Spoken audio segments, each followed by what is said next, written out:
Today we're going to look at the TK Board Pro by Voamoko. And this is a portable slim keyboard with 4-inch touchscreen for utility apps and customizable shortcuts. It also has a 3.5mm headphone jack, built-in speaker, and functional control buttons. And this comes in 3 different colors: pink, black, and silver. And I'll leave a link in the description below with current pricing and more information. Now this keyboard has 78 keys, which are flat and thin, and the touchscreen has a mouse app, calculator app, music controller, numeric keypad app, shortcut app, and a clock that serves as the standby interface. And it comes with a USB-C to Type A adapter. And this is compatible with any laptop or desktop on Mac OS and Windows. So let's go ahead and open it up and see what we've got.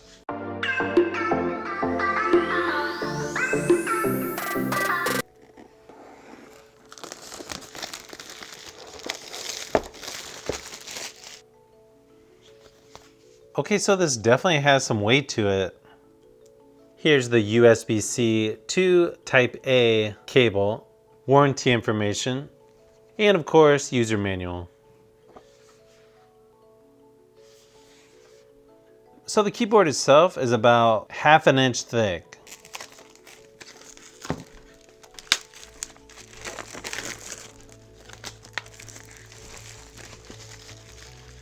So as far as the construction, the back feels like an aluminum or some type of metal, but then the top part is just a silver painted plastic, which doesn't look bad in person. I was just sort of hoping it was all that same aluminum material.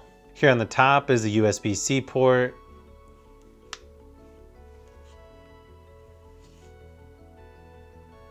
And on the right is the headphone jack.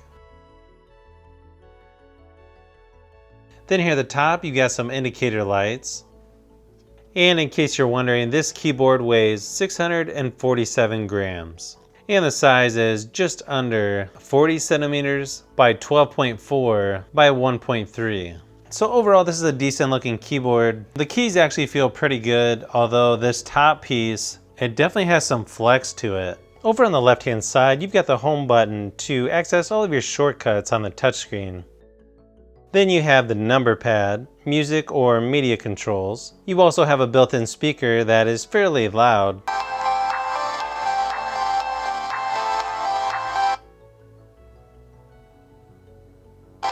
A calculator, and you can even use the trackpad on the side instead of a traditional mouse.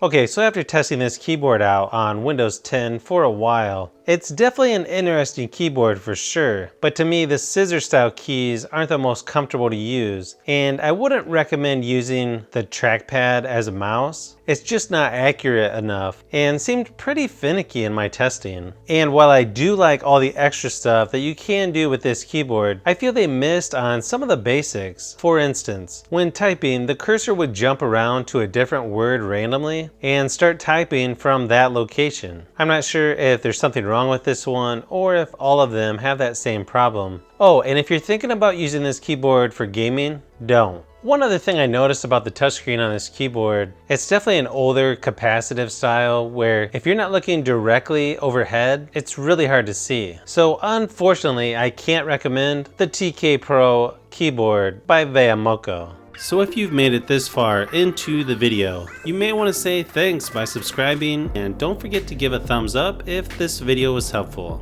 This is Brian from Fishbee Productions. Thanks for watching, and I'll see you on the next one.